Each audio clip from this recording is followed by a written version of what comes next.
शिक्षक भर्ती घोटाला मामले में गिरफ्तार पार्थ चटर्जी की करीबी सहयोगी रही बैसाखी बनर्जी ने कई बड़े खुलासे किए।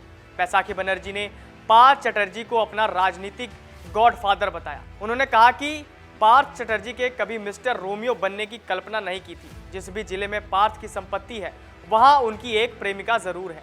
बैसाखी ने खुलासा किया कि मोनालिसा अर्पिता से बड़ी खिलाड़ी, उसका बांग्लादेश से गहरा नाता है।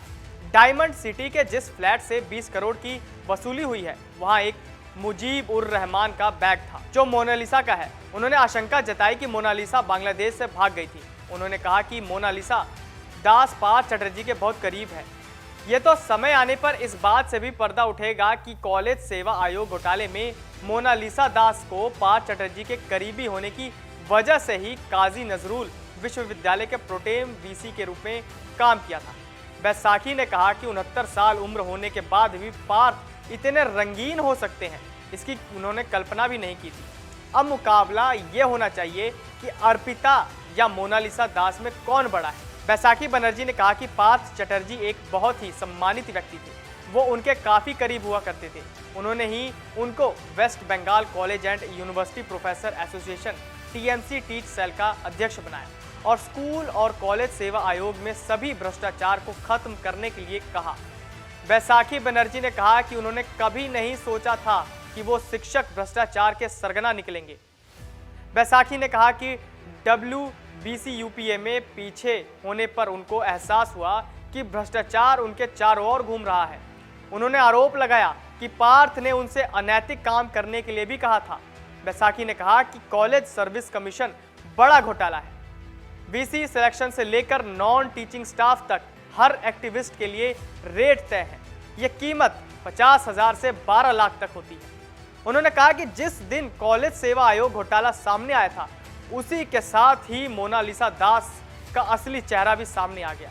बता दें कि डॉक्टर बैसाखी बनर्जी मिली अल अमीन कॉलेज की प्रोफेसर और प्रिंसिपल हैं। उनका ट्रांसफर दूसरे कॉलेज में कर दिया गया था, जिससे पार्थ चटर्जी की OSD सबीना निशात उमर को उनकी जगह दी जा सके।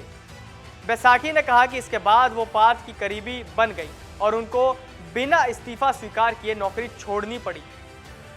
वहीं ED की जांच पूरी होने के बाद जल्द ही इस मामले में केंद्रीय जांच ब्यूरो और आयकर विभाग भी शामिल हो सकते हैं। आयकर विभाग बेनामी संपत्ति के मामले में पार्थ चटर्जी और अर्पिता मुखर्जी से सवाल जवाब कर सकता है। ये भी सूचना है कि जो 4 लग्जरी कारें गायब हैं उनको अभी तक पता नहीं चला है। ED के अधिकारियों को शक है कि इन कारों में रुपए भरकर कहीं भेजे गए। प्रवर्तन निदेशालय ने अर्पिता मुखर्जी के गायब 4 कारों की तलाश आरंभ कर दी है।